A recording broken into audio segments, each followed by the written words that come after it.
विराट कुछ कदम आगे बढ़ा ही था कि अचानक पीछे से उसे एक आवाज आई। ये आवाज किसी और की नहीं बल्कि इंस्पेक्टर निकिता की थी। विराट पीछे मुड़ा तो उसने देखा इंस्पेक्टर निकिता उसे घूरते हुए देख रही थी। विराट, रुक जाओ, तुम ऐसे नहीं जा सकते। इंस्पेक्टर निकिता की आवाज में सख्ती थी। उसकी आंखों में नाराजगी देखकर विराट हैरान रह गया। निकिता, आपको क्या हुआ? अचानक इतना गुस्सा? विराट के साथ साथ दत्ता और जोया के कदम भी रुक गए। उन दोनों को भी निकिता का बिहेवियर कुछ समझ नहीं आया। विराट, मैंने हमेशा तुम्हारी बहुत रिस्पेक्ट की है, तुम्हें लोगों का मददगार समझा, लेकिन तुम तो क्या कहना चाहती हैं आप? ज्यादा बनने की कोशिश मत करो मास्टर विराट। तुम्हारे इस शरीफ चेहरे के पीछे क्या क्या छिपा है मुझे अच्छी तरह से पता है। क्या हुआ है, आप बोलेंगी? तुमने लोगों को मारा है। मैं गिन भी नहीं सकती इतने लोगों का मर्डर किया है तुमने, और मैं तुम्हें मसीहा समझती थी। किसे मारा है मैंने? इतनी बड़ी लिस्ट है तो खुलकर कहो। जोया हैरान रह गई, उसे कुछ समझ नहीं आया। जोया के लिए भी विराट एक आइडियल पर्सन था। जोया ने गौर से निकिता की ओर देखा। निकिता के चेहरे का गुस्सा उसके बातों की सच्चाई को साफ तौर पर सामने रख रहा था। वो निकिता के पास जाकर कहने लगी, आप क्या कह रही हैं? विराट किसी का कत्ल कर ही नहीं सकते। आप ऐसा इल्जाम उन पर क्यों लगा रही है? वहीं दत्ता मन ही मन सोचने लगा कि शायद विराट ने जिस तरह से उसकी गर्लफ्रेंड सरिता और उसके दूसरे बॉयफ्रेंड को मारा था, उसकी खबर निकिता को लग गई होगी। पर ऐसा कैसे हो सकता है? विराट ने सारे सबूत मिटा दिए थे, सब कुछ राख हो गया था। फिर ये इंस्पेक्टर ऐसा क्यों कह रही है? विराट को भी निकिता पर गुस्सा आया। वो 2 कदम आगे बढ़ा और निकिता को घूर कर देखने लगा। गोल गोल चक्री जैसी बातें मत घुमाओ, जल्दी कहो क्या कहना चाहती हो। नकाब ओढ़कर घूमते हो तुम। चड्ढा परिवार, बाजीगर ग्रुप, सरिता और उसका बॉयफ्रेंड और न जाने कितने लोग, सबको मारा है तुमने। विराट हैरान रह गया। निकिता को इतना सब कुछ कैसे पता था, जबकि उसने सारे सबूत मिटा दिए थे। निकिता को एक छोटा सा सबूत भी मिल सके, ये विराट मानने को तैयार नहीं था। पुलिस इंस्पेक्टर हो, पता तो तुम्हें भी होगा कि बिना सबूत के इल्जाम लगाना बेवकूफी के अलावा और कुछ नहीं है, और इससे तुम्हारी नौकरी भी जा सकती है। लेकिन तुम मेरी दोस्त हो, चलो माफ करता हूँ। इतना कुछ तुमने कह दिया, क्या तुम्हारे पास कोई प्रूफ है? विराट के चेहरे का कॉन्फिडेंस देखकर निकिता चिढ़ गई, लेकिन निकिता के पास सच में विराट के खिलाफ कोई सबूत नहीं थे। पर निकिता अच्छी तरह से जानती थी कि जितने भी लोगों का नाम उसने लिया है, उन सबको विराट ने ही मारा है। पर उसके हाथ कानून के नियमों से बंधे हुए थे। वो मन ही मन सोचने लगी, तुम्हारे खिलाफ सबूत होता तो मैं तुमसे बात न कर रही होती, अभी तक अरेस्ट करके लॉकअप के अंदर डाल दिया होता। विराट ने जैसे निकिता के मन की बात पढ़ ली थी। तो इंस्पेक्टर निकिता, अगर आपका मजाक खत्म हो गया हो तो मैं आगे बढ़ूं? दोस्त हो तुम मेरी, इतना चलता है। इतना कहता हुआ विराट जोया और दत्ता के साथ तेजी से वहां से निकलने लगा। नहीं, एसपी सर ने मुझे सख्त हिदायत दी है कि विराट से लड़ना नहीं है, बल्कि उससे मदद मांगनी है। उसे क्रिमिनल प्रूफ नहीं करना है, बल्कि विराट को पुलिस के साथ लाकर खड़ा करना है, क्योंकि विराट की मदद के बिना मैं ये केस सॉल्व नहीं कर पाऊंगी। निकिता को वैसे तो क्रिमिनल्स बिल्कुल पसंद नहीं थे, पर वो अपनी ड्यूटी के हाथों मजबूर थी। उसने पीछे से एक बार फिर विराट को आवाज दी, विराट रुको, मुझे तुमसे बात करनी है। विराट भी मुस्कुराता हुआ पीछे पलट गया और कहने लगा, अब आए ना आप लाइन पर, कहिए। मुझे अपने केस में तुम्हारी मदद चाहिए। यहाँ अजीब सुसाइड हो रहे हैं। मैंने बहुत इन्वेस्टिगेशन की, सब कुछ अजीब है, कोई प्रूफ नहीं मिला, तो मैं चाहती हूँ कि तुम मेरी मदद करो। सॉरी इंस्पेक्टर, इस तरह के केस में मेरी कोई दिलचस्पी नहीं है, और मैं वैसे भी बहुत बिजी हूँ। तुम्हारी हिम्मत कैसे हुई मुझे ना कहने की? अब एक लाइन कहने के लिए मैं हिम्मत बटोरने तो नहीं जाऊंगा। जो मुंह में आया कह दिया। मेरी इस सुसाइड केस में कोई दिलचस्पी नहीं है। किस लैंग्वेज में कहूँ? फ्रेंच में समझाऊं आपको? क्या मतलब कोई इंटरेस्ट नहीं है? पुलिस तुमसे मदद मांग रही है और तुम नखरे दिखा रहे हो। तुमने पहले भी मेरी मदद की है और तुम इस तरह से मना नहीं कर सकते। मैं तुम्हारी पुलिस टीम का हिस्सा नहीं हूँ और तुम इस तरह से मुझे ऑर्डर नहीं दे सकती। ठीक है, तुम मुझे मजबूर कर रहे हो। अगर तुमने मेरी मदद नहीं की तो उन सभी मर्डर के इल्जाम में मैं तुम्हें अरेस्ट करती हूँ। ये सुनते ही जोया और दत्ता डर गए, लेकिन विराट अभी भी घूरता हुआ निकिता के सामने खड़ा था। निकिता हथकड़ी लेकर विराट की ओर 2 कदम आगे बढ़ी। निकिता, तुम्हारी और मेरी अच्छी दोस्ती रही है। हमने एक बहुत बड़ा केस मिलकर सुलझाया है। अगर तुमने मेरी कलाई को हाथ भी लगाया तो सोच लेना, मैं भूल जाऊंगा कि तुम मेरी दोस्त हो और एक लड़की हो। निकिता मुस्कुराने लगी। उसकी मुस्कुराहट विराट के लिए ताना थी। वो जानती थी कि विराट उस पर हाथ नहीं उठाएगा। उसके हाथ विराट की कलाई की तरफ बढ़ने ही वाले थे कि तभी पीछे से दबंग आवाज सुनाई दी, जो चारों ओर गूंजने लगी।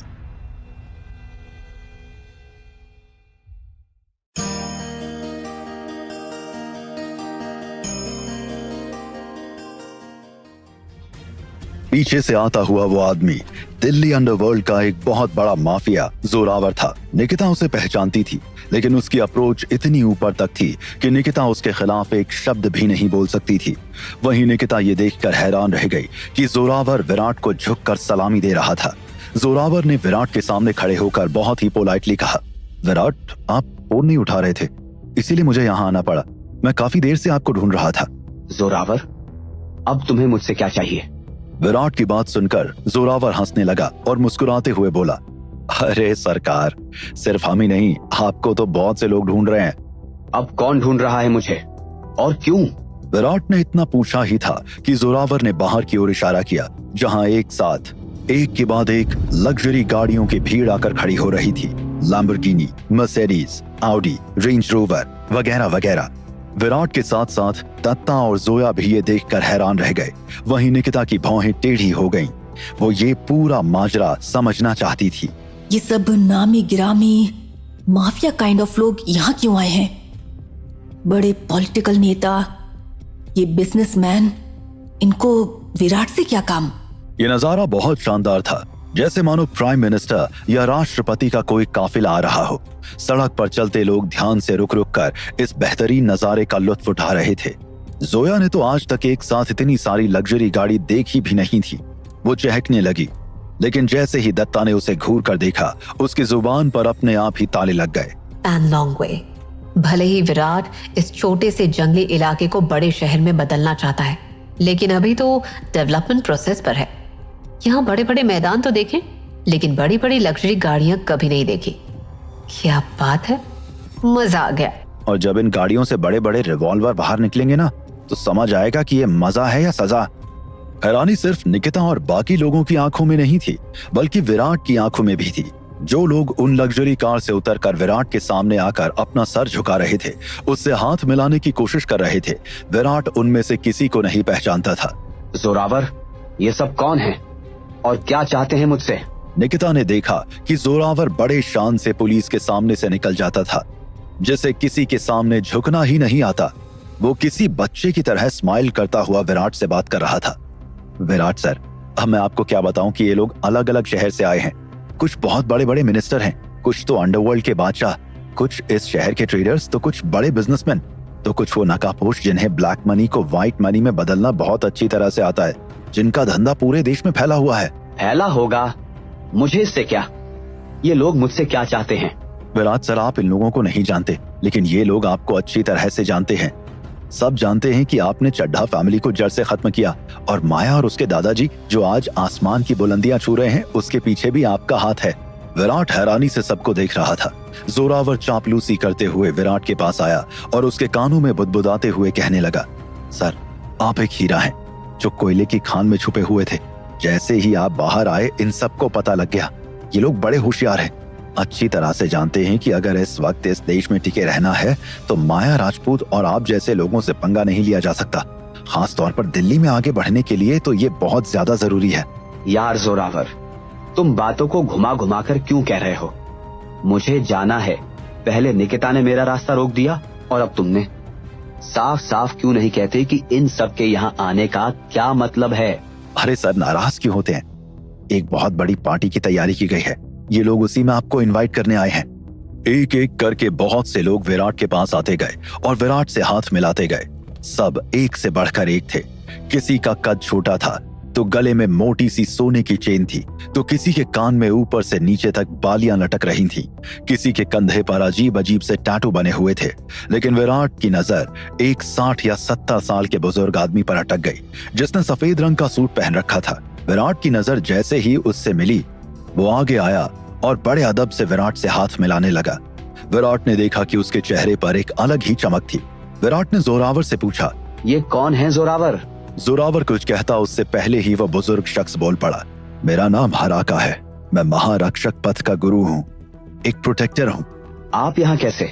बस आपसे मिलने चला आया।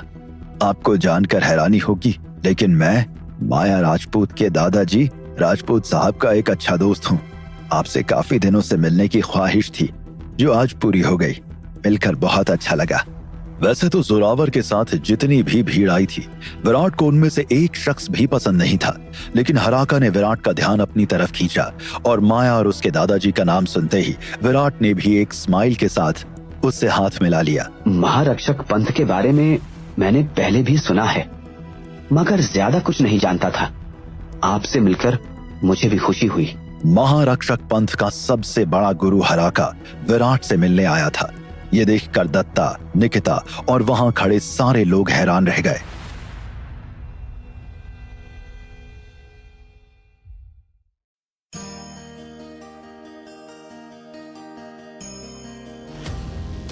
सबकी भीड़ और इतनी रिस्पेक्ट देखकर इंस्पेक्टर निकिता के मन में तरह तरह के ख्याल चल रहे थे।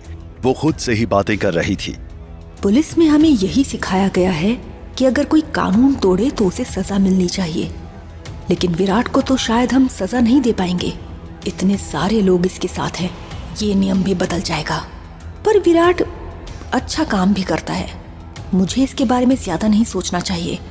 जोरावर ने विराट को बताया कि पार्टी में माया और माया के दादाजी भी मौजूद रहेंगे। ये सुनकर विराट खुश हो गया और उसने तुरंत अपना फोन निकाला और माया को फोन मिलाने लगा। हेलो माया, कैसी हो? बिल्कुल मस्त, हमेशा की तरह। तुम बताओ।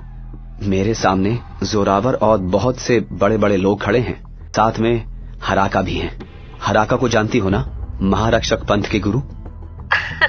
विराट, अगर तुम्हें उन लोगों का तुम्हारे सामने छुपना, चापलूसी करना पसंद नहीं आ रहा हो तो इग्नोर करो। धीरे धीरे आदत हो जाएगी। अब सब जानते हैं कि तुम मेरी फैमिली के बैकबोन हो। तुम्हारे बिना राजपूत परिवार कुछ नहीं है और कोई तुमसे पंगा नहीं लेना चाहेगा। बस इसीलिए तुम्हें आलिशान पार्टी में इनवाइट किया जा रहा है। इनविटेशन एक्सेप्ट कर लो, क्योंकि इस पार्टी में मैं और दादाजी भी रहेंगे। ठीक है ना? बस तुम वहाँ रहोगी, फिर और क्या चाहिए? मैं बोर नहीं होऊंगा। ठीक है, मिलते हैं। विराट ने फोन रख दिया और सबकी तरफ एक बार नजरें घुमाई। जोरावर जो उसके सामने खड़ा था, वो विराट को ऐसे इशारे कर रहा था जैसे ये सारे लोग और ये पार्टी विराट के लिए खजाने का दरवाजा खोलने वाली है। विराट ने मन ही मन सोचा, मुझे इतना कुछ डेवलप करना है, अपना बिजनेस आगे बढ़ाना है। पैसा तो चाहिए और ये लोग मुझे पैसा कमाने का रास्ता दिखा सकते हैं। इस पार्टी का इनविटेशन एक्सेप्ट करने में ही भलाई है। वो पार्टी रात को होनी थी, शाम का वक्त था। विराट ने इनविटेशन एक्सेप्ट की और पार्टी की तैयारी करने लगा। विराट घर भी नहीं गया, उसने बाहर से ही कपड़े लिए, चेंजिंग रूम में चेंज किया और रेडी होकर अपनी लग्जरी कार में बैठकर पार्टी हॉल के लिए निकल गया।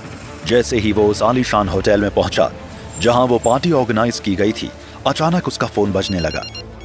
अभी एंटर भी नहीं किया है, पता नहीं कौन कौन फोन करने लगा। विराट ने देखा फोन स्क्रीन पर उसकी वाइफ आन्या का नाम फ्लैश हो रहा था। उसके चेहरे पर एक छोटी सी स्माइल आ गई। विराट ने झट से फोन उठा लिया। हेलो आन्या, कैसे फोन किया? हेलो विराट, कहाँ हो तुम?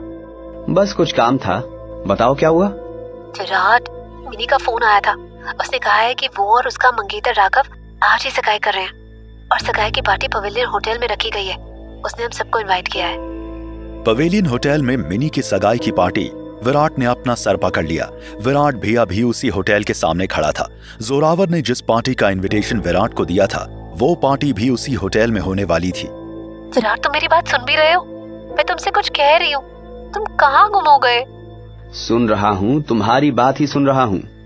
विराट, माँ और पापा तो आने से मना कर रहे थे और रिचा ने तो साफ इनकार कर दिया। उसने बहाना बना लिया कि उसके कॉलेज का कोई प्रोजेक्ट है, वो उसे कंप्लीट करने में लगी हुई है। लेकिन बार बार मिनी का फोन आ रहा है और मैं नहीं चाहती कि उसे बुरा लगे। वैसे तो जाने का मन मेरा भी नहीं है, क्या करूं कुछ समझ नहीं आ रहा। कितना कंफ्यूज रहती हो तुम। जब उसने तुम्हें बुलाया ही है तो आ जाओ। आ जाओ मतलब मैं अभी इसी होटल के नीचे खड़ा हूँ जहाँ मिनी की पार्टी भी रखी गई है। एक्चुअली मुझे जोरावर ने अपनी पार्टी में इनवाइट किया था। माया भी इसी पार्टी में है, इसलिए मैं भी आ गया। विराट बहुत खुश होकर जोरावर और माया के बारे में आन्या को बता रहा था। माया का नाम सुनते ही आन्या का मूड थोड़ा सा खराब हो गया। माया उसके बिजनेस में बहुत ज्यादा मदद कर रही थी। आन्या माया से रिलेशन बिगाड़ना नहीं चाहती थी, लेकिन कहीं ना कहीं माया और विराट के बीच की नजदीकी आन्या को कांटे की तरह चुभती थी। आन्या को फोन पर खामोश देखकर विराट ने मुस्कुराते हुए एक बार फिर कहा, फिर किस सोच में डूब गई तुम? कुछ नहीं, यूं ही। हो कहाँ तुम? मैं तुम्हें लेने आ जाता हूँ। नहीं, मैं खुद माँ और पापा को लेने जा रही हूँ। वहाँ से सीधे होटल पहुँच जाऊंगी। पर तुम्हारी जो भी पार्टी है वो खत्म करके तुम भी मिनी के हॉल में पहुँच जाना, ठीक है? ओके। विराट ने फोन रखा और सामने देखकर मुस्कुरा दिया। सामने जोरावर खड़ा था। उसने विराट से हाथ मिलाया और अंदर ले गया। पहले अगर जोरावर के साथ अंदर चला गया तो बाहर निकलने का मौका नहीं मिलेगा। मुझे पहले मिनी की पार्टी अटेंड कर लेनी चाहिए, उसके बाद यहाँ आ जाऊंगा। विराट ने जोरावर को इशारे से रोका और कहने लगा, जोरावर, तुम बाकी लोगों को लेकर ऊपर जाओ, मैं एक काम निपटा कर आता हूँ। अब यहाँ क्या काम आ गया हुजूर? कुछ नहीं भाई, बस मेरी एक रिलेटिव की छोटी सी पार्टी है, उसको अटेंड करके तुरंत आता हूँ। विराट के जाते ही जोरावर ने मैनेजर को बुलाया और उससे कहा, ऊपर विराट सर के किसी रिलेटिव की एक छोटी सी पार्टी है, वहां बिल में अच्छा खासा कंसेशन कर देना। ठीक है सर। पहले ये होटल चड्ढा फैमिली का हुआ करता था, जो अब माया का हो चुका था और माया ने इसे जोरावर को दे दिया था।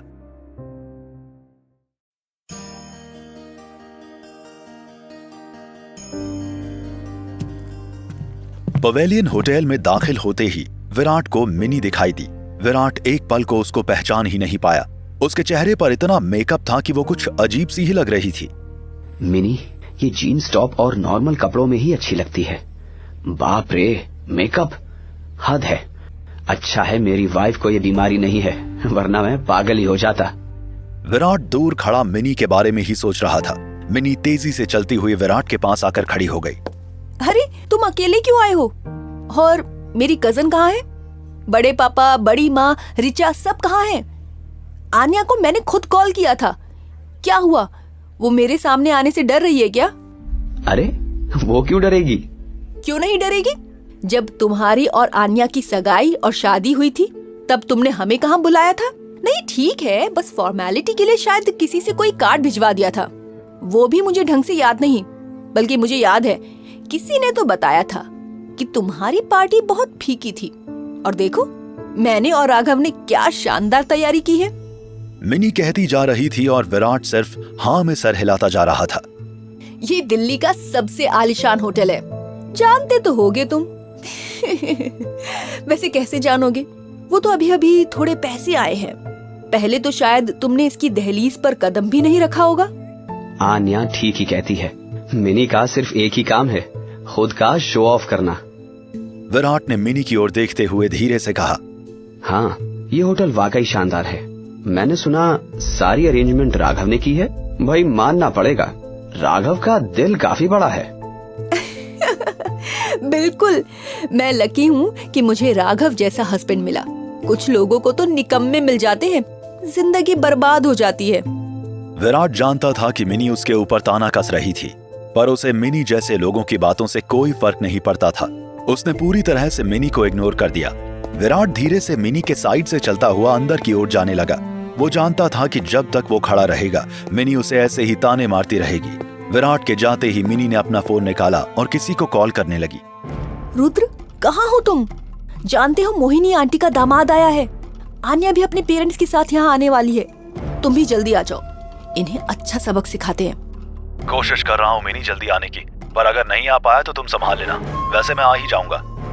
ठीक है, अगर तुम्हें आने में देर भी हो गई तो भी मैं इन लोगों को नहीं छोड़ूंगी, खास तौर पर इस विराट को। मिनी अभी रुद्र से बात कर ही रही थी कि तभी अचानक उसे दरवाजे पर मिस्टर मेहरा, मोहिनी और आन्या दिखाई दिए। उसके चेहरे पर एक हल्की सी मुस्कुराहट आ गई। जैसे मानो उसने कोई जंग जीत ली हो या कोई बड़ा मौका उसका इंतजार कर रहा हो। जैसे ही आन्या और उसके पेरेंट्स अंदर गए, मिनी मुस्कुराते हुए उनकी तरफ बढ़ी। अरे आन्या, बड़े पापा, मोहिनी आंटी, आप लोग आ गए। मैंने तो सोचा था कि आन्या नहीं आएगी।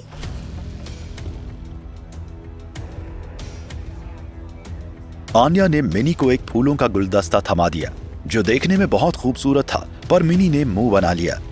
सो स्वीट ऑफ यू आन्या, पर मुझे किसी चीज की जरूरत नहीं है। राघव ने इतना कुछ खरीद लिया है ना कि अब क्या ही बताऊं।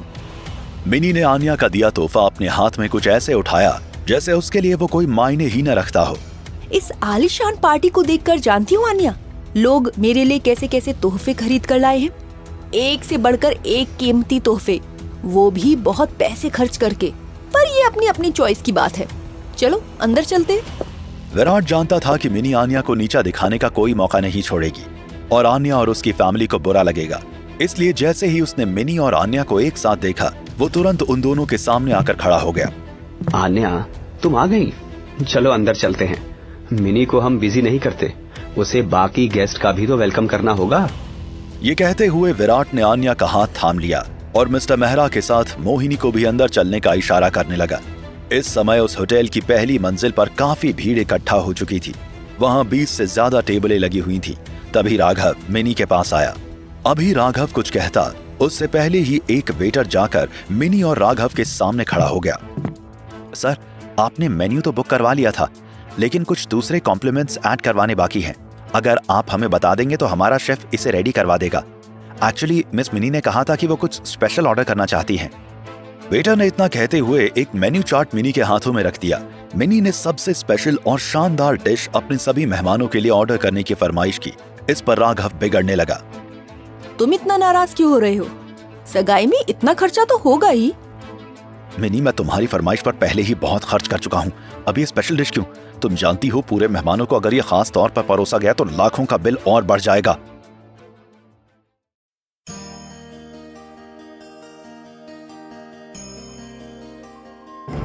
तो बढ़ जाने दो, कौन सा पहाड़ टूट जाएगा। तुम ही कहते हो ना तुम्हारे पापा के पास बहुत पैसे हैं, तो जाकर उनसे मांग लो। ये क्या तरीका है मिनी? तुम जानती हो कि मेरे पापा इस शादी से खुश नहीं हैं। उसके बावजूद भी तुम ये बकवास कर रही हो। राघव ने पहले ही बहुत पैसे खर्च किए थे। अब मिनी की ये फरमाइश उसके बर्दाश्त के बाहर थी। इस पर दोनों के बीच झगड़ा हो गया। मिनी को पार्टी में खड़े मेहमानों का भी कोई होश नहीं था। जैसे तैसे राघव ने बात संभाली और फिर शानदार पार्टी शुरू हो गई। सब पार्टी में रखे खास डिशेस का लुत्फ उठाने लगे, पर विराट तो किसी और ही ख्याल में डूबा था। कैसे भी मुझे यहाँ से निकलना होगा। ऊपर जोरावर और बाकी सारे लोग मेरा इंतजार कर रहे हैं। उन सब से तालमेल बैठाने का ये बेहतरीन मौका मैं हाथ से नहीं जाने दे सकता। विराट के कदम ऊपर जाने के लिए आगे बढ़े ही थे कि उसे एक और चिंता सताने लगी। मिनी आन्या और उसकी फैमिली को परेशान ना करे, ऐसा हो ही नहीं सकता। और अगर पिछली बार की तरह उसने फिर कुछ किया तो संभालने के लिए कौन होगा? मैं करूं तो करूं क्या?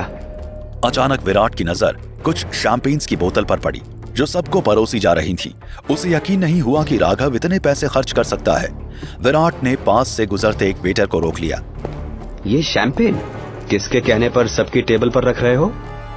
अभी वो वेटर विराट को जवाब देता कि तभी जोरावर का फोन आ गया। विराट ने फोन की तरफ नजर घुमाई और वेटर को जाने का इशारा करते हुए जोरावर से बात करने लगा। विराट भाई, नीचे आपके कैसे रिश्तेदार हैं? मेरे नहीं, मेरी वाइफ के रिलेटिव्स हैं। लेकिन क्या हुआ? तुम ऐसा क्यों बोल रहे हो? अरे मुझे क्या पता था आपके रिलेटिव हैं, सोचकर मैंने डिस्काउंट के लिए बोल दिया। पर ये मिस मिनी तो 7वें आसमान पर उड़ने लगी। उसने एक एक गेस्ट के लिए 5-5 हजार की शैंपेन की बोतलें मंगवाई हैं। ऐसे तो मेरा होटल बर्बाद हो जाएगा। अगर मुझे तुमसे कुछ कहना होता तो मैं खुद कह देता। तुमने होशियारी क्यों की? अब परेशानी बढ़ाकर मुझे इसे सॉल्व करने को कह रहे हो? क्यों, तुम्हारी अकल घास चरने गई है क्या? विराट ने देखा कि शैंपेन की बोतल लगभग सभी गेस्ट तक पहुंच चुकी थी। सब हैरान थे कि मिनी और उसका होने वाला पति राघव अपने मेहमानों को इतनी महंगी शैंपेन भी परोस सकते हैं। तभी मिनी स्टेज पर आई और कहने लगी, आप सभी मेरी खुशी में शामिल हुए, आपका बहुत बहुत शुक्रिया। आज मुझे राघव मिल गया, मुझे मेरा सच्चा प्यार मिल गया और मैंने अपनी मंजिल हासिल कर ली। मैं बहुत ज्यादा खुश हूँ। मिनी ने स्पीच देते देते हद कर दी थी। उसकी स्पीच में उसकी खुशी से ज्यादा अब आन्या के परिवार की बेइज्जती शामिल थी। विराट एक घर जमाई है, वो ढंग का कुछ काम नहीं कर सकता। आन्या का परिवार पैसों की कमी से जूझ रहा है और न जाने क्या क्या। इससे मोहिनी चढ़ गई। ये क्या बदतमीजी है मिनी, तुम मेरे परिवार की इंसल्ट कर रही हो। अरे मोहिनी आंटी, नाराज नहीं होते। मैं तो सिर्फ हमारे परिवार के किस्से बता रही थी कि कैसे आपकी फैमिली को मेरी दादी ने धक्के मारकर बाहर निकाल दिया, फिर कैसे आप सब परेशान हुए और इस विराट को अपने घर ले आए। देखिए ना, आपने आन्या के लिए कैसा लड़का चुना, और देखिए मैंने खुद के लिए कैसा लड़का चुना है। राघव कितना अमीर है और कितने पैसे वाला है। राघव की फैमिली तुम्हारी शादी से खुश नहीं है, सब जानते हैं। लड़का अकेला है, लड़के के परिवार से कोई शामिल नहीं हुआ, तो ज्यादा तेवर मत दिखाओ मिनी। मिनी स्टेज पर खड़ी सब कुछ कह रही थी और मोहिनी स्टेज के नीचे खड़ी मिनी की बातों का जवाब देने में लगी हुई थी। आन्या ने अपना सर पकड़ लिया तो वहीं विराट को हंसी आ रही थी।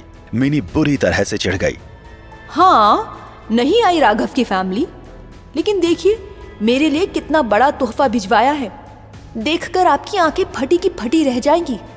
तभी उसके बड़े से चमचमाते पार्टी हॉल में राघव के अंकल घुसे, जिनके हाथ में बड़ा सा बॉक्स था। उन्होंने वो गिफ्ट का बॉक्स सामने टेबल पर रखा और पलट कर जाने लगे। अरे अंकल, आप कहाँ जा रहे हैं? कुछ देर तो रुकिए। राघव के अंकल ने ना में सिर हिलाया और इशारा करते हुए तेजी से वहां से निकल गए, जैसे वो किसी से डर रहे हों। किसी को कुछ समझ नहीं आया, लेकिन मिनी का ध्यान तो सिर्फ उस बड़े से गिफ्ट बॉक्स पर था। राघव, बस करो, वापस आओ ना, कुछ काम होगा उनको। मिनी की आवाज सुनकर राघव भी चुपचाप वापस आ गया। मिनी ने पूरे एक्साइटमेंट के साथ वो गिफ्ट बॉक्स खोला।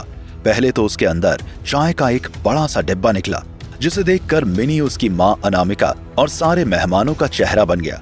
कुछ लोग फुसफुसाते हुए हंसने लगे, कुछ तो मिनी का मजाक उड़ाने लगे।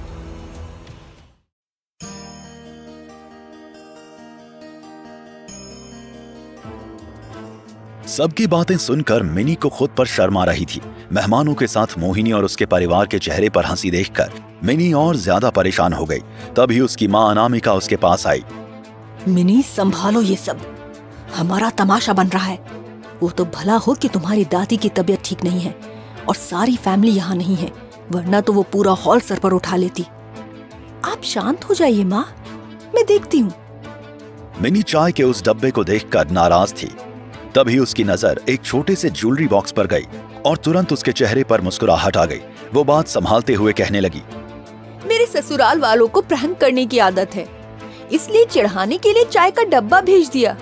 लेकिन देखिए, इस बड़े से बॉक्स के अंदर एक और नायाब तोहफा है, किसी ज्वेलरी जैसा लग रहा है। मैं खोलकर देखती हूँ। मिनी बात संभालने की कोशिश कर रही थी, लेकिन राघव का दिमाग खराब हो चुका था। उसके चाचा चाय का डब्बा क्यों भेजेंगे, मजाक क्यों करेंगे, उसे कुछ समझ नहीं आ रहा था। लेकिन वो मेहमानों के सामने कोई सवाल नहीं उठाना चाहता था। मिनी ने जैसे ही उस गिफ्ट का बॉक्स खोला, उसके अंदर से पुरानी घड़ी निकली, जो करीब 200 या 300 रुपए से ज्यादा की नहीं थी। अब तो मेहमानों के बीच और हल्ला मच गया। मोहिनी ने सबके सामने चीखते हुए कहा, ये घड़ी तो रोलेक्स की भी नहीं है, 200 की घड़ी भेजी है तुम्हारे ससुराल वालों ने। सब मिनी पर हंस रहे थे। मिनी को इतना तेज गुस्सा आया कि उसने अपने मंगेतर राघव को एक तमाचा लगा दिया और चीखते हुए कहने लगी, समझते क्या हो तुम अपने आप को? खुद को बड़ा पैसे वाला साबित करने की कोशिश में लगे रहते हो। ये तोहफा भेजा तुम्हारे घर वालों ने, होटल का बिल भरने में किचकिच करते हो, और जब मेरे पीछे पीछे कॉलेज में घूम रहे थे तब तो बड़े बड़े वादे किए थे। निकल जाओ अभी यहाँ से, ये शादी अब नहीं हो सकती। तुम्हारी फैमिली वाले खुद तो आए नहीं और भेज दिया ये तमाशा। नहीं करनी मुझे तुमसे शादी। मिनी ने तमाशा खड़ा कर दिया और अपनी सगाई भी तोड़ दी। पर जैसे ही वो बाहर जाने लगी, होटल मैनेजर ने उसका रास्ता रोक लिया। मैडम, आपका बिल पेंडिंग है, बिल पे कर दीजिए। कैसा बिल? देखिए, मेन्यू का बिल तो पहले से ही पे था, लेकिन वाइन की जो इतनी महंगी बोतल आपने अपने मेहमानों को परोसी है, उसका बिल अभी आपको पे करना है। मैं क्या देखूं? अपना बिल अपने पास रखो। और तुम देखो, होटल के मालिक ने हमें फ्री वाइन प्रोवाइड की थी, इसलिए मेहमानों को ये सर्व करवाया था मैंने। मिनी मैनेजर से बहस कर रही थी कि तभी विराट मिनी के पास आया और ऊंची आवाज में सबको सुनाते हुए कहने लगा, किसने कहा कि तुम्हें फ्री वाइन सर्व किया गया है? तुम बीच में क्यों कूद रहे हो? तुम्हें दिखाई नहीं दे रहा कि मेरा दिमाग खराब है? चुपचाप यहाँ से निकल जाओ।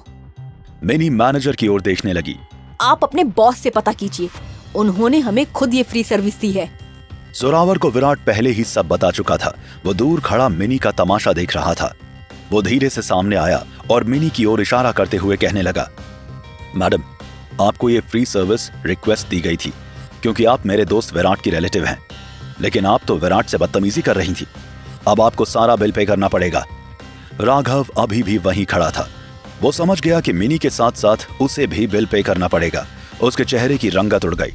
उसे मिनी पर गुस्सा आने लगा क्योंकि उसने मिनी को बेकार की चीज ऑर्डर करने से पहले ही मना किया था, पर मिनी ने उसकी बात नहीं सुनी। अब सारे मेहमान मिनी और राघव पर हंसने लगे थे। उन दोनों को ऐसा लगा कि काश ये जमीन फट जाए और वो दोनों उसमें समा जाएं। मिनी घूरते हुए राघव की ओर देखने लगी। मुंह क्या देख रहे हो? तमाशा मत करो, बिल पे करो। मैं अकेले बिल क्यों पे करूं? हम दोनों की सगाई थी, हम दोनों को बिल पे करना चाहिए। वैसे भी वाइन तुमने मंगवाई थी, मैंने नहीं। कैसे मर्द हो तुम? अपनी मंगेतर से बिल पे करने को कह रहे हो? तुमने ही सगाई तोड़ी है और अब मैं तुम्हारा मंगेतर नहीं हूँ। और जब तुम्हें सिर्फ मेरे पैसों से मतलब था तो इतना समझ लो कि मेरे पास अब तुम्हारे लिए अब एक भी रुपए नहीं है। मिनी और राघव आपस में लड़ाई कर रहे थे और पीछे खड़ा जोरावर ये सब कुछ सुन रहा था। उससे अब बर्दाश्त नहीं हुआ। तुम सबके तमाशे से मुझे कोई फर्क नहीं पड़ता। 10 मिनट में मेरे पैसे चुकाओ वरना मुझे कोई बड़ा एक्शन लेना पड़ेगा। पूरे पार्टी हॉल में दहशत का माहौल था। सब जानते थे कि जोरावर कोई आम आदमी नहीं बल्कि एक बहुत बड़ा माफिया था। भले ही वो अपने रेस्टोरेंट के मेहमानों से तमीज से पेश आता था, लेकिन अगर उसका दिमाग खराब हो गया तो वो मेहमानों को भी नहीं छोड़ता। सारे मेहमान डर गए और डरते हुए मिनी और उसकी मां को कोसने लगे। जोरावर के पार्टी हॉल में बुलाकर अपने साथ साथ हमारा भी तमाशा बना दिया इन लोगों ने। आज के बाद इनके यहां नहीं आएंगे हम। मिनी अब मुसीबत में पड़ चुकी थी। उसे समझ नहीं आ रहा था कि वो बिल की इतनी बड़ी रकम कैसे भरेगी।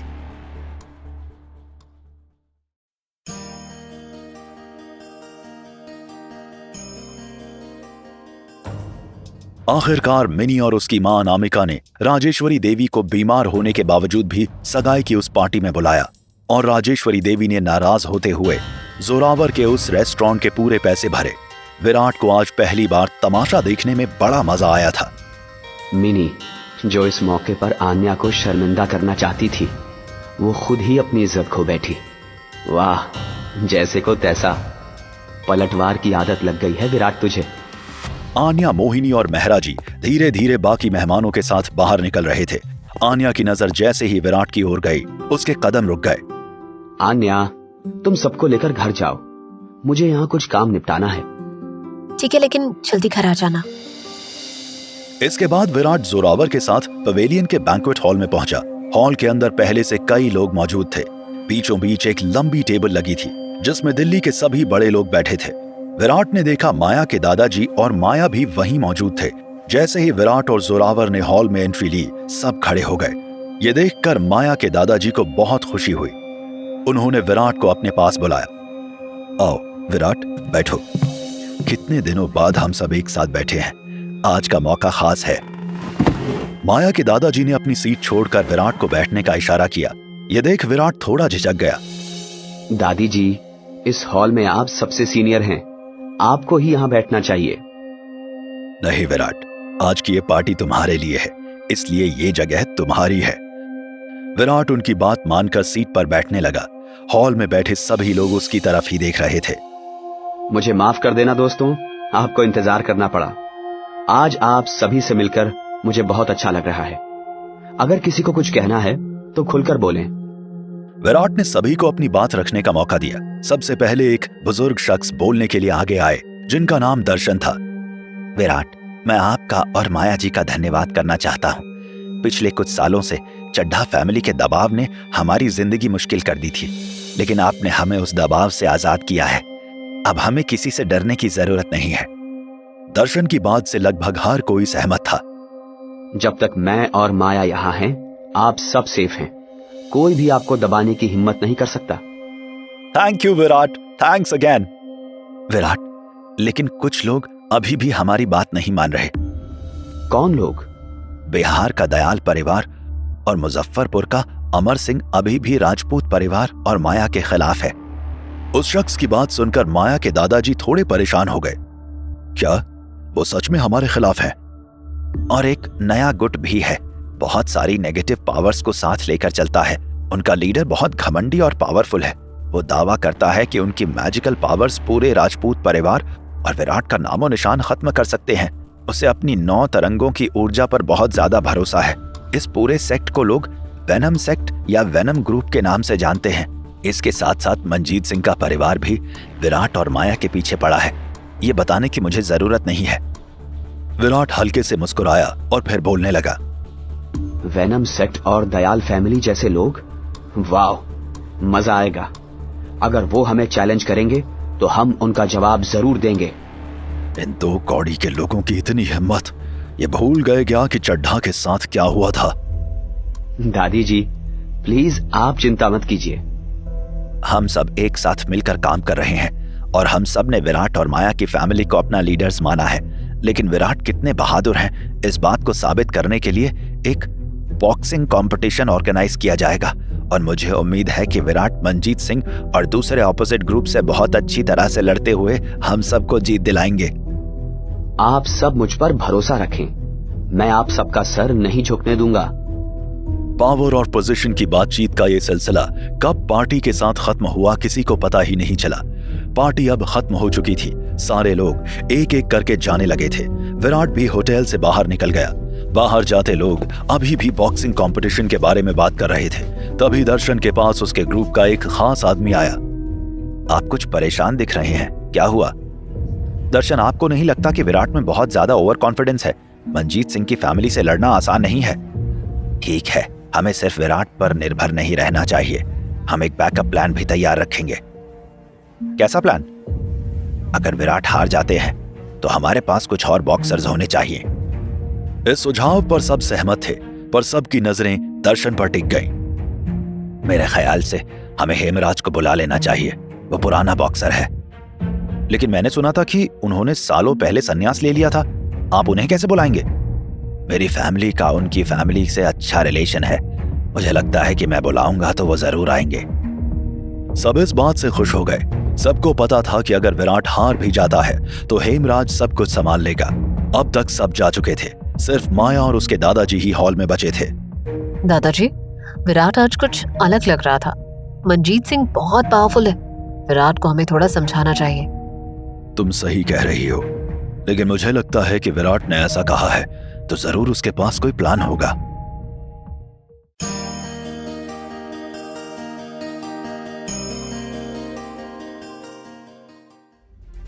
पार्टी का ये शोर शराबा और बड़े बड़े लोगों की तामझाम छोड़कर विराट यूनिवर्सिटी के उसी झील के पास गया जहां वो अक्सर सुकून की तलाश में जाया करता था। लेकिन वहां उसकी मुलाकात काव्या से हो गई। विराट ने दूर से काव्या को देखा जो उसकी ओर ही आ रही थी।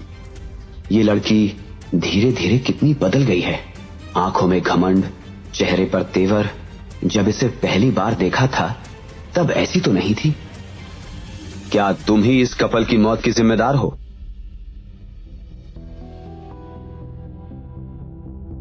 काव्या बात टालने की कोशिश कर रही थी, लेकिन विराट जानता था कि अभी अभी उसने रोड पर जिन 2 लोगों को मरते देखा था वो काव्या की पावर से ही मरे थे।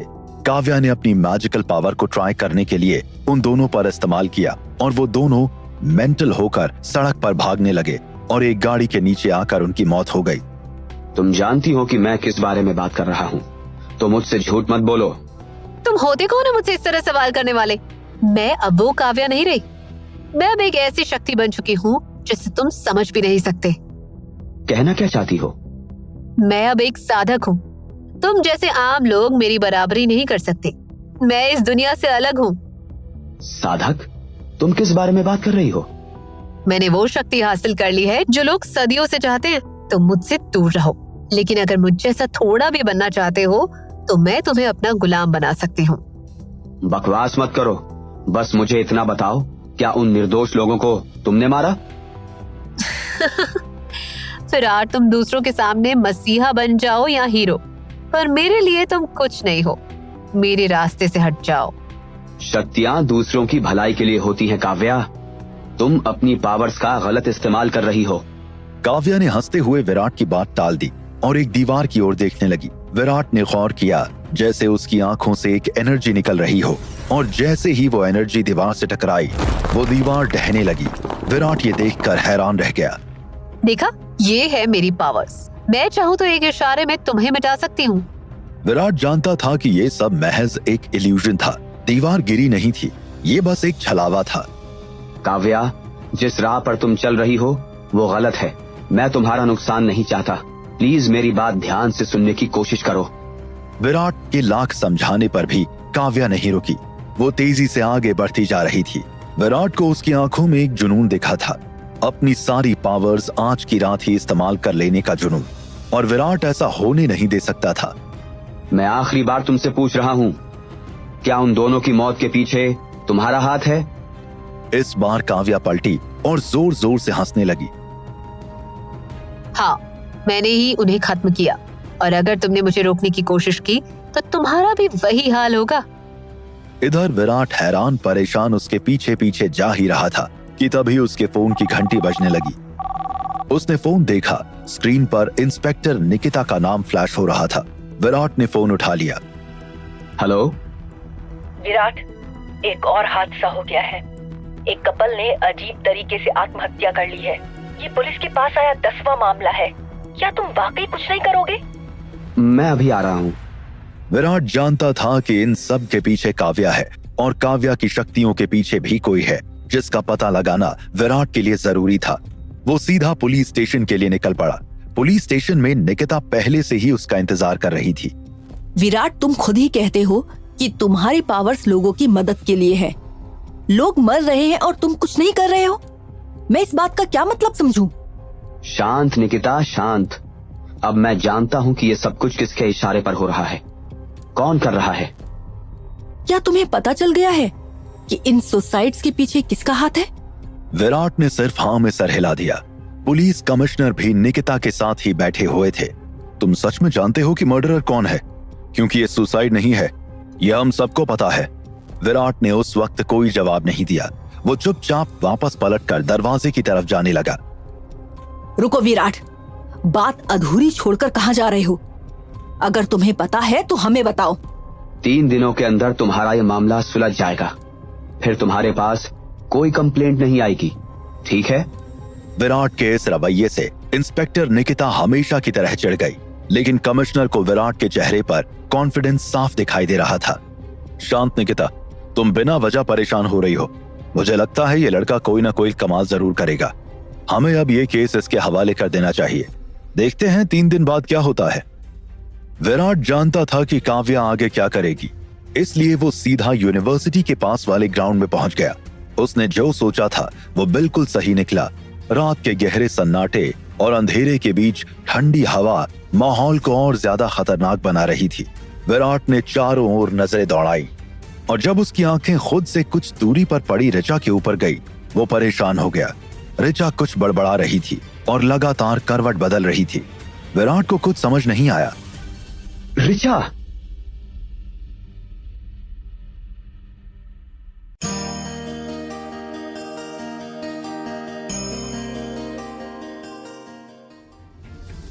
विराट भागता हुआ ऋचा की ओर बढ़ ही रहा था कि उसने देखा ऋचा के शरीर के आसपास एक नीले रंग की धुंध घूम रही थी और इस धुंध में छिपते हुए एक लंबा सा सांप ऋचा की ओर बढ़ रहा था। विराट उस सांप को देखते ही पहचान गया। नहीं, ऐसा नहीं हो सकता। ये तो रुक जाओ, तुम आगे नहीं बढ़ सकती। अगर तुमने ऋचा को कुछ किया तो मुझसे बुरा कोई नहीं होगा। विराट की चीखती हुई आवाज जैसे ही चारों ओर गूंजी, वो नीली धुंध धीरे धीरे ठंडी पड़ने लगी और वो सांप अचानक गायब हो गया। विराट, जिसका ध्यान उस सांप पर ही टिका हुआ था, उसके कानों से एक आवाज टकराई जिसे सुनकर वो हैरान रह गया। उसने हैरान होते हुए पीछे देखा। पीछे काव्या खड़ी थी। ओह विराट, तुम क्या सोचकर यहाँ आए हो? विराट ने पीछे घूम कर देखा, लेकिन वहां कोई नहीं था। उसे ऐसा लगा जैसे एक साया उसके पीछे से घूमता हुआ तेजी से आगे आकर खड़ा हो गया हो। विराट ने जब नजरें घुमाई तो सामने काव्या खड़ी थी। तुम? हाँ मैं। तुम यहाँ कैसे आए विराट? तुम्हारी इतनी हिम्मत? मैंने तुम्हें मना किया ना मुझसे दूर रहो। मेरे काम के बीच मत आओ, वरना अंजाम बहुत बुरा होगा। मैं तुम्हें तुम्हारा काम करने ही नहीं दूंगा। और तुम्हारी हिम्मत कैसे हुई ऋचा पर अटैक करने की? विराट के चेहरे पर गुस्सा साफ नजर आ रहा था। ऋचा को यूं शराब के नशे में जमीन पर पड़ा देखकर उसका एक बार तो जी चाहा कि वो काव्या की गर्दन मरोड़कर वहीं उसे जान से मार डाले, पर उसने खुद पर काबू किया। तुम्हें मैं आखिरी मौका दे रहा हूँ, अभी यहाँ से चली जाओ और अपना ये गंदा खेल खत्म करो, नहीं तो अंजाम बहुत बुरा होगा। तुम्हें क्या लगता है तुम मुझे रोक सकते हो? ऋचा यहाँ कैसे पहुंची? आन्या ने तो बताया था कि उसका कोई कॉलेज प्रोजेक्ट चल रहा है जिसमें वो बहुत ज्यादा बिजी है। जितने तुम बेकार हो वैसे ही तुम्हारी फैमिली भी बेकार है। ये ऋचा, इसे ज्यादा शरीफ मत समझना। ये क्या क्या गुल खिलाती है तुम्हें क्या पता? क्या आप बकवास कर रही हो? ऋचा को मैं कहीं से पकड़ कर नहीं लाई, वो खुद रास्ता भटक कर झील तक आ गई। और जब शिकार खुद चलकर मेरे पास आ जाए तो उसका शिकार करने से मैं पीछे क्यों हटूं? काव्या की बात सुनकर विराट और ज्यादा हैरान रह गया। क्यों ऋचा, क्यों? अपनी लापरवाही के चलते खुद को परेशानी में क्यों डालना? क्या हुआ था तुम्हारे साथ? तुम यहाँ तक कैसे पहुंची? विराट को खुद से बात करते हुए देखकर काव्या जोर जोर से हंसने लगी। तुम्हारी ये प्यारी सी साली ऋचा पढ़ाई नहीं कर रही थी, बल्कि एक क्लब में अपने दोस्तों के साथ पार्टी कर रही थी। और इसके दोस्त तुम जानते ही हो, खुद शराब पीते हैं और इसे भी पिलाते हैं। इसे इतना पिला दिया कि ये नशे में धुत हो गई और बेवकूफों की तरह यूं ही बाहर निकल आई। वैसे जाने वाली घर थी, पर पहुंच गई अपनी मौत के मुंह में। खबरदार जो ऋचा को हाथ भी लगाया। तुम्हारे पास कितनी भी ताकत हो, फिर भी तुम एक मामूली इंसान हो और एक मामूली इंसान ही रहोगे। और मैं एक नाग देवी हूँ। अब मेरे अंदर दो तरह की ताकत है। मेरे गुरु ने मुझे ये रूप दिया है और तुम मुझे अब हरा नहीं सकते। तुम्हारा वो पाखंडी गुरु जो लोगों पर अत्याचार करता है, देखो मैं उसके साथ क्या करता हूँ। काव्या को लगता था कि उसके गुरु के बारे में कोई नहीं जानता। वो सिर्फ काव्या से ही मिलते थे और काव्या को ही सिखाते थे। लेकिन उसका ये भ्रम खत्म हो गया जब विराट ने उसके गुरु को पहचान लिया। उस पाखंडी को मैं जड़ से खत्म कर दूंगा। काव्या के गुरु को बुलाने के लिए विराट ने जैसे ही आंखें बंद करके कुछ बुदबुदाना शुरू किया, काव्या नाराज हो गई। तुमने मेरे गुरु का अपमान किया। अब तुम्हारी ये ऋचा मेरे गुरु का भोग बनेगी। मैं इस ऋचा की बलि दे दूंगी। इतना कहती काव्या कुछ बुदबुदाने लगी। विराट ने देखा कि उसकी पूरी स्किन नीले रंग में बदलती जा रही थी। उसकी स्किन पर नाग और सांपों की स्किन जैसे धब्बे साफ दिखाई देने लगे थे। तभी अचानक काव्या ने चुटकी बजाई और एक छोटा सा सांप उसकी उंगली से निकलता हुआ ऋचा की ओर बढ़ने लगा। विराट ने एक पल की भी देरी नहीं की और अपनी हथेलियां रगड़ने लगा, जिसमें से एक छोटी सी चिंगारी निकलकर उस सांप से जा टकराई और वो दो टुकड़ों में बंटकर इधर उधर भागने लगा और थोड़ी देर बाद खत्म हो गया। तुम्हारी इतनी हिम्मत! अभी आगे काव्या कुछ कहती या करती उससे पहले ही एक बुजुर्ग आदमी विराट के सामने आकर खड़ा हो गया, जिसकी आंखें कुछ बाहर निकली हुई थी। चेहरा नीला था, बाल बिखरे हुए थे। वो दिखने में बहुत अजीब था। उसे देखकर काव्या परेशान हो गई। गुरुदेव, आप, मैं सब संभाल लेती, आप यहाँ क्यों आ गए? वो बूढ़ा आदमी काव्या से बहुत ज्यादा नाराज था। उसने काव्या को खींचकर एक तमाचा जड़ दिया। तुम निकम्मी हो, तुमसे एक काम तक नहीं हुआ, इसीलिए मैंने तुम्हें ताकत दी थी। विराट शांत खड़ा था। वो बूढ़े आदमी की बातें ध्यान से सुन रहा था। उसे मालूम था कि उसकी असली दुश्मन काव्या नहीं, बल्कि ये बूढ़ा शख्स था। तो तुम वो श्राप हो जिसके असर में आते ही लोग खुद को खत्म कर लेते हैं, और तुम्हारे इशारे पर यह काव्या लोगों को भ्रमित करती है, उन्हें उनकी कमजोरी का एहसास दिलाती है ताकि वो खुद को खत्म कर लें। यही खेल खेल रहे हो ना तुम दोनों? हाँ, मैं ही वो श्राप हूँ और तुमने मेरे नाग को मारा जो लोगों के दिमाग में भ्रम पैदा करने का काम कर रहा था। उससे तो अच्छा होता कि तुम इस बेवकूफ लड़की को मार देते। अब देखो मैं तुम्हारे साथ क्या करता हूँ। विराट ने अपनी कलाई घुमाई और एक सुनहरी लौ बूढ़े आदमी की ओर बढ़ी। वो बूढ़ा आदमी घबरा कर पीछे हटा, लेकिन उस लौ ने उसे घेर लिया। नहीं, बचाओ, कोई बचाओ मुझे। कुछ ही पल में वो बूढ़ा आदमी जलकर राख हो गया। उसकी चीखें हवा में गूंजती रहीं। काव्या का दिल दहल उठा। अपने गुरु को अपनी आंखों के सामने खत्म होता देख काव्या परेशान हो गई। काव्या, जिसे वो इस दुनिया का सबसे ताकतवर शख्स मानती थी, वो अब खत्म हो चुका था। अब वो नाग और इंसान की आधी शक्तियों के बीच फंस गई थी। न वो इस अजीब सी शक्ति को खुद से बाहर निकाल पा रही थी और न ही इसे समेट पा रही थी। तुमने देखा काव्या, यही वो रास्ता है जिस पर तुम चल रही थी। अब फैसला तुम्हारे हाथ में है। विराट उसे छोड़कर आगे बढ़ गया। वो जानता था कि अब अपनी गलतियों की सजा काव्या खुद भुगतेगी। शहर में एक बार फिर सब ठीक हो गया।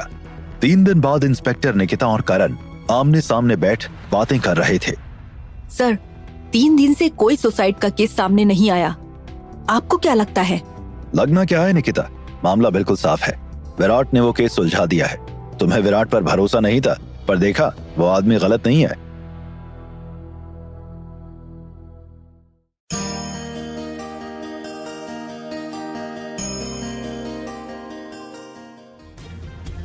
दूसरी तरफ विराट काव्या को वहीं छोड़कर आगे बढ़ चुका था।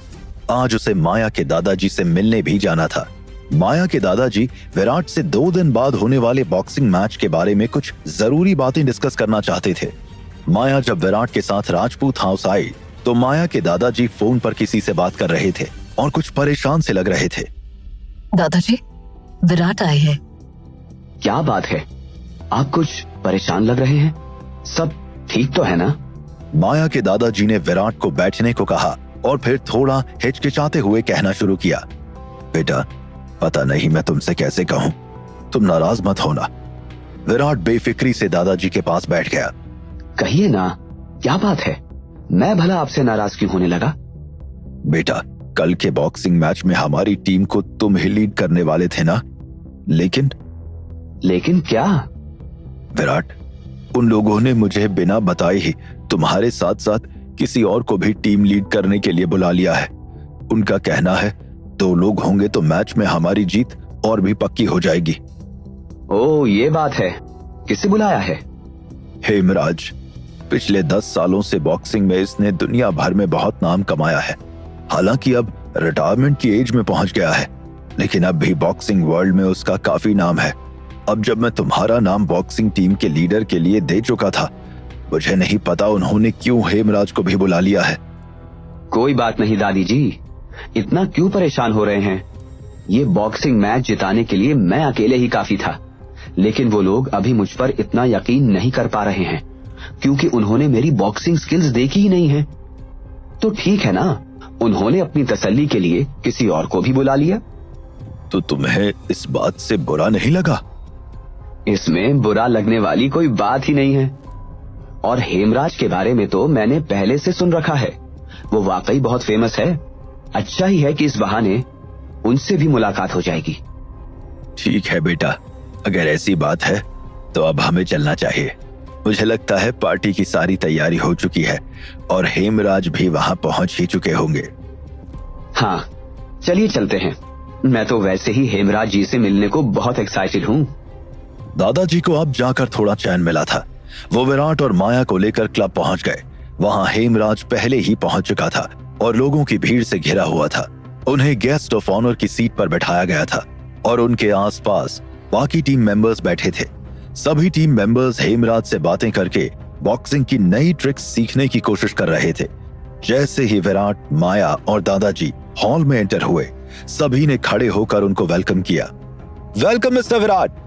लेकिन हेमराज उसी तरह अपनी सीट पर बैठा रहा। उसने एक नजर उन तीनों की ओर देखा और फिर नजरें फेर कर चाय की चुस्कियां लेने लगा। इस बात से माया के दादाजी को काफी बुरा लगा। मिस्टर हेमराज, क्या आपको इतनी भी तमीज नहीं कि दादाजी के आने पर आप इनके सम्मान में खड़े होकर उनको वेलकम करें? आपने उन्हें नमस्ते कहना भी जरूरी नहीं समझा? माया से दादाजी की ये इंसल्ट बर्दाश्त नहीं हुई और वो एकदम से बोल पड़ी। उसकी बात सुनकर बाकी टीम मेंबर्स को भी दादाजी के लिए बुरा लगने लगा था। उन्हें भी हेमराज का ये एटीट्यूड कुछ पसंद नहीं आया। हेमराज जी, ये मिस्टर राजपूत हैं, हमारे लीडर, और उनके साथ जो खड़े हैं वो मिस्टर विराट हैं। वही मिस्टर विराट जो हमारी टीम को बॉक्सिंग में लीड करने वाले हैं।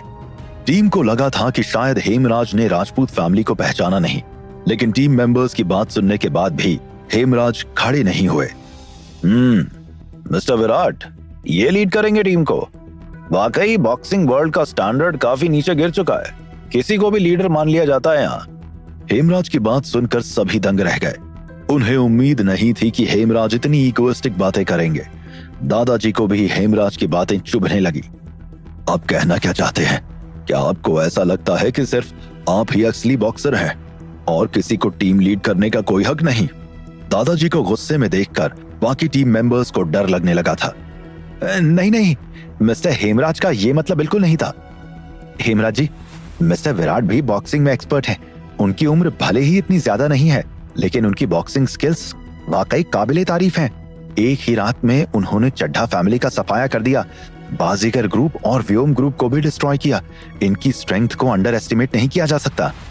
ओह, तो चड्ढा फैमिली और कुछ ग्रुप्स को मारकर आपको लगता है कि आप बॉक्सिंग के बादशाह बन गए? आपको पता है, आपको कोई हक नहीं बनता टीम को लीड करने का। आपको अंदाजा भी नहीं है कि बॉक्सिंग की दुनिया में लीडर का क्या मतलब होता है। ये तो ऐसा हो गया कि सड़क चलते किसी को भी लीडर बना दिया जाए। हेमराज की बात सुनकर माया से रहा नहीं गया। वो विराट और अपने दादाजी की जरा भी इंसल्ट बर्दाश्त नहीं कर सकती थी। देखिए, आप इस तरह। अभी माया आगे कुछ कह पाती कि उससे पहले ही विराट ने उसे इशारे से रोक लिया। माया ने नफरत से हेमराज को एक नजर देखा और फिर नजरें फेर ली। माहौल में तनाव बढ़ चुका था। अच्छी बात है अगर तुम खुद को एक लीडर समझते हो तो, लेकिन मेरे सामने खुद को लीडर कहने की भूल मत करना। इतना कहकर हेमराज ने अपने हाथ में पकड़े चाय के कप से एक घूंट भरी और फिर कहा, चलो अब तो सब आ ही गए हैं, पार्टी शुरू करते हैं। टीम मेंबर्स को हेमराज का यह बर्ताव अच्छा तो नहीं लगा था, लेकिन वो लोग इस वक्त कुछ कर भी नहीं सकते थे। आखिर हेमराज को उन्होंने ही तो बुलाया था। लेकिन दादाजी और विराट को ये सब कुछ ठीक नहीं लग रहा था।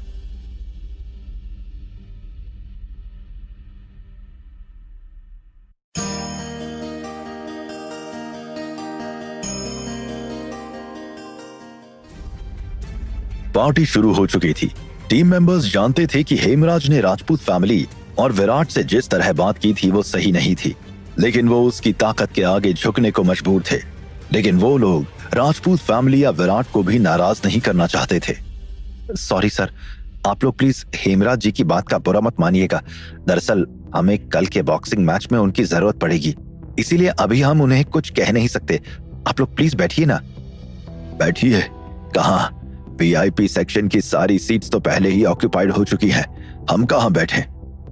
ये यहाँ बैठ जाइए।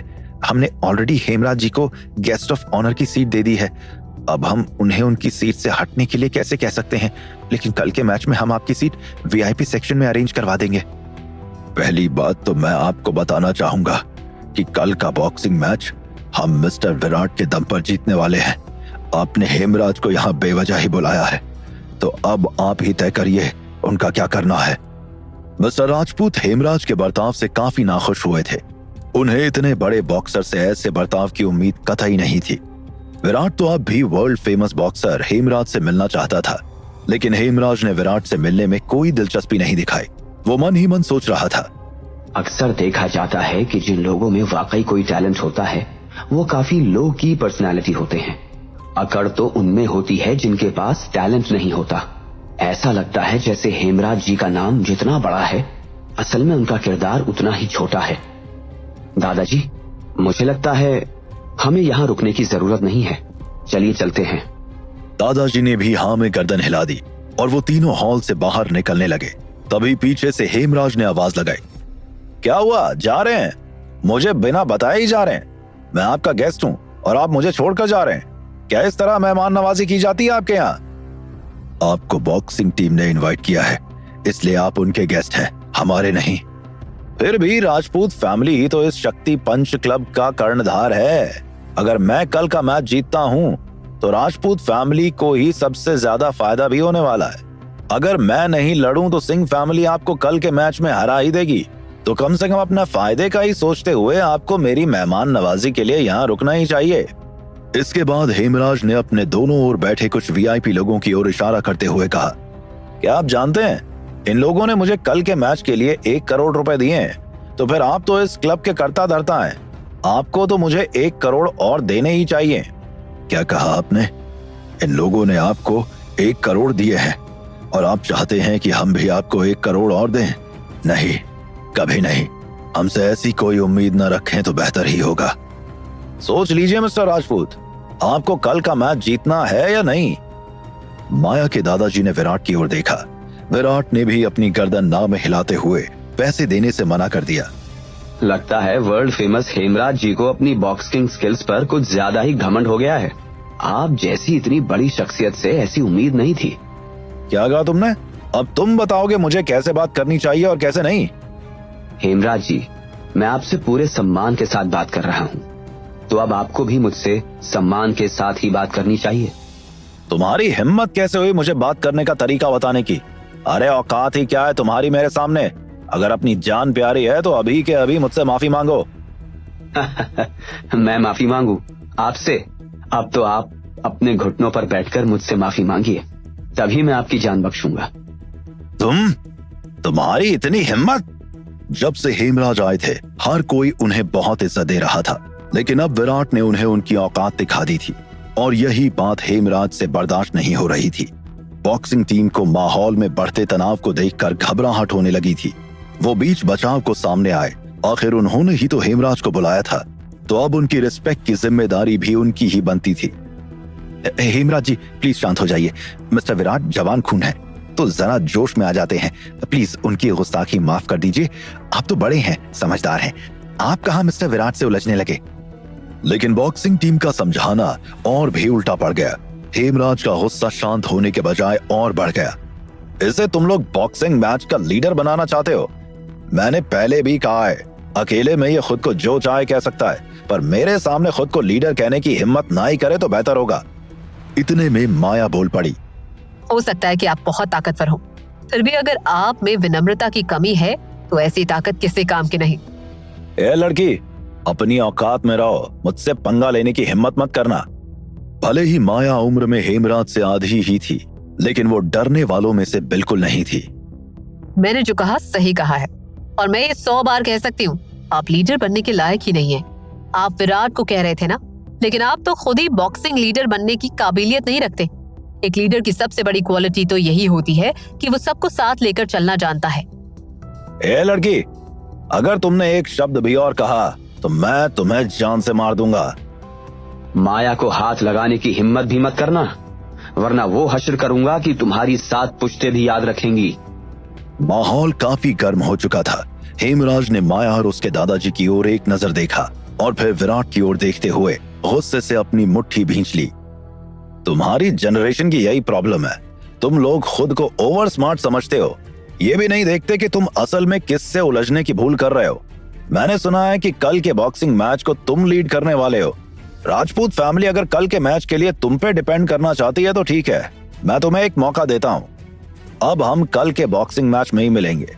मैं सिंह फैमिली की तरफ से लड़ूंगा, लेकिन मैं तुम्हें बता दूं, कल का बॉक्सिंग मैच कोई ऐसा वैसा मैच नहीं होने वाला है। राजपूत फैमिली ने सिंह फैमिली के दामाद को मारकर पहले ही उनसे दुश्मनी ले रखी है। अब सिंह फैमिली इस मैच का फायदा उठाकर राजपूत फैमिली को नुकसान पहुंचाने की पूरी कोशिश करेगी। अब देखता हूं कल के मैच में तुम कैसे खुद को और राजपूत फैमिली को बचाते हो। जब हारने लगोगे तो मुझसे रहम की उम्मीद मत रखना। ठीक है, तो फिर मैं भी कह रहा हूँ, अगर तुम हारने लगो तो मुझसे रहम की उम्मीद मत करना। ठीक है, कल मिलते हैं, देखते हैं किसमें कितना है दम।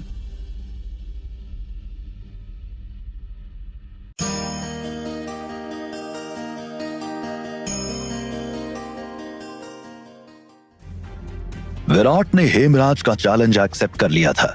देखते ही देखते अगली शाम भी आ गई। आज बॉक्सिंग मैच होने वाला था।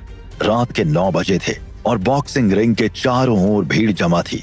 यह अंडरग्राउंड बॉक्सिंग मैच शक्ति पंच क्लब में हर 5 साल में एक बार होता था और इसमें भाग लेने वाले लोग शहर के नामी गिरामी खानदानों से आते थे। विराट, आज का ये मैच पिछले सभी मैच से अलग है, क्योंकि अब इसमें भाग लेने वाली चड्ढा फैमिली खत्म हो चुकी है और अब सिंह फैमिली ने मैच में हिस्सा लिया है। याद रखना, अब तुम ही हो जो हमारी गुडविल को मेंटेन कर सकते हो। सब तुम्हारे हाथ में है, इसलिए जरा ध्यान से। सिंह फैमिली की ओर से ललित दयाल लीड करने वाला था। ये वही ललित दयाल था जिसके बेटे लकी दयाल और उसकी गर्लफ्रेंड सरिता को विराट ने मारा था और उनकी बॉडी डिस्ट्रॉय कर दी थी। ललित दयाल को भी अंदाजा था कि उसके बेटे का कातिल विराट है और अब वो विराट से बदला लेना चाहता था।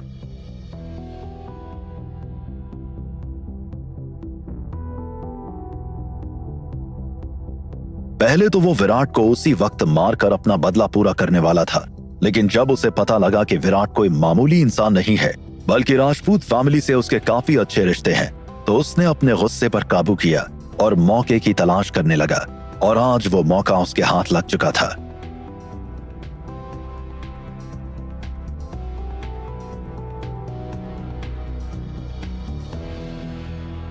सिंह फैमिली ने पूरी तैयारी कर ली थी और अब इस मैच में उनका जीतना तय था। उनकी तरफ से 3 फेमस बॉक्सर्स मैदान में उतरने वाले थे। इस मैच में जीत हासिल करने का मतलब था राजपूत फैमिली और विराट का खात्मा, और इसी के साथ शक्ति पंच क्लब पर कब्जा। राजपूत फैमिली भी आ चुकी थी और उनके आते ही वहां मौजूद भीड़ में सुगबुगाहट शुरू हो गई। वो देखो, राजपूत फैमिली भी आ गई। मिस्टर राजपूत किसी जमाने में एक काबिल बॉक्सर हुआ करते थे। हाँ, तभी तो अब तक भी इस क्लब में उनका रुतबा कायम है। भले ही अब जवानी जैसी ताकत ना हो मिस्टर राजपूत में, लेकिन हौसला आज भी वही है। अरे ये सब उनकी पोती माया की वजह से तो मुमकिन हुआ है। माया मिस्टर राजपूत की आंखों का तारा है। बहुत प्यार करते हैं वो अपनी पोती से। भले ही माया राजपूत काफी यंग है, फिर भी एक अलग ही क्लास है इनका।